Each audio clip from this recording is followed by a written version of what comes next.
निर्गमन अध्याय 33। सीनै पर्वत से प्रस्थान की आज्ञा।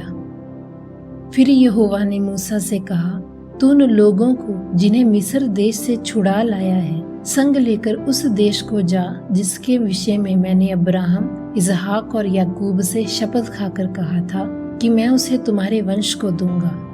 और मैं तेरे आगे आगे एक स्वर्गदूत को भेजूंगा और कनानी, अमोरी, हित्ती, परिज्जी, हिब्बी और यबूसी लोगों को बरबस निकाल दूंगा। तुम लोग उस देश को जाओ जिसमें दूध और मधु की धाराएं बहती हैं, परंतु तुम हठीले हो, इस कारण मैं तुम्हारे बीच में होकर ना चलूंगा।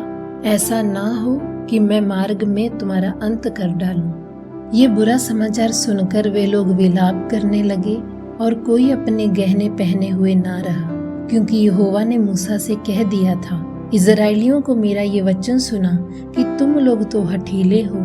जो मैं पल भर के लिए तुम्हारे बीच में होकर चलूं तो तुम्हारा अंत कर डालूंगा। इसीलिए अब अपने अपने गहने अपने अंगों से उतार दो कि मैं जानूं कि तुम्हारे साथ क्या करना चाहिए। तब इज़राइली होरेब पर्वत से लेकर आगे को अपने गहने उतारे रहे। मिलाप वाला तंबू। मूसा तंबू को छावनी से बाहर वरन दूर खड़ा कराया करता था और उसको मिलाप वाला तंबू कहता था। और जो कोई यहोवा को ढूंढता वह उस मिलाप वाले तंबू के पास जो छावनी के बाहर था निकल जाता था।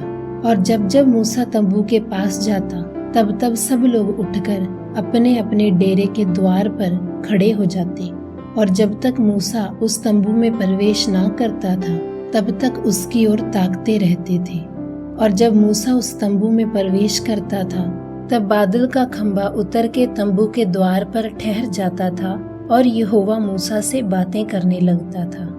और सब लोग जब बादल के खंभे को द्वार के तंबू पर खड़ा हुआ देखते थे तब उठकर अपने अपने डेरे के द्वार पर से दंडवत करते थे। और यहोवा मूसा से इस प्रकार आमने सामने बातें करता था जिस प्रकार कोई अपने भाई से बातें करे। और मूसा तो छावनी में फिर आता था, पर यहोशू नामक जवान जो नून का पुत्र और मूसा का टहलुआ था वह तंबू में से ना निकलता था। परमेश्वर की उपस्थिति का वचन।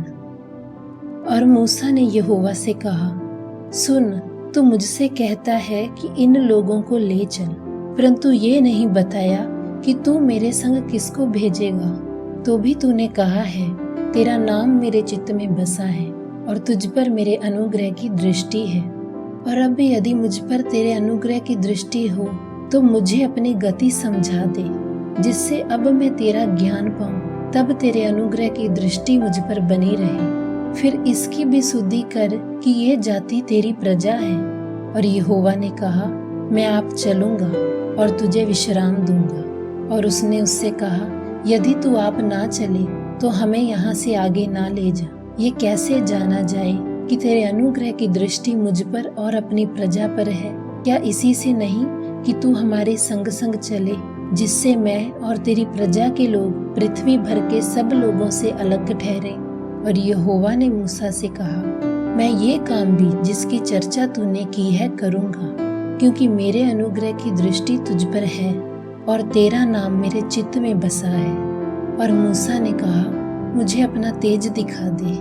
और यहोवा ने कहा, मैं तेरे सम्मुख होकर चलते हुए तुझे अपनी सारी भलाई दिखाऊंगा और तेरे सम्मुख यहोवा नाम का प्रचार करूंगा। और जिस पर मैं अनुग्रह करना चाहूं उसी पर अनुग्रह करूंगा और जिस पर दया करनी चाहूं उस पर दया करूंगा। फिर उसने कहा, तू मेरे मुख का दर्शन नहीं कर सकता, क्योंकि मनुष्य मेरे मुख का दर्शन करके जीवित नहीं रह सकता। फिर यहोवा ने कहा, सुन, मेरे पास एक स्थान है, तू उस चट्टान पर खड़ा हो और जब तक मेरा तेज तेरे सामने होकर चलता रहे तब तक मैं तुझे चट्टान के दरार में रखूंगा। और जब तक मैं तेरे सामने होकर ना निकल जाऊं तब तक अपने हाथ से तुझे ढांपे रहूंगा। फिर मैं अपना हाथ उठा लूंगा, तब तू मेरी पीठ का तो दर्शन कर पाएगा, परंतु मेरे मुख का दर्शन नहीं मिलेगा।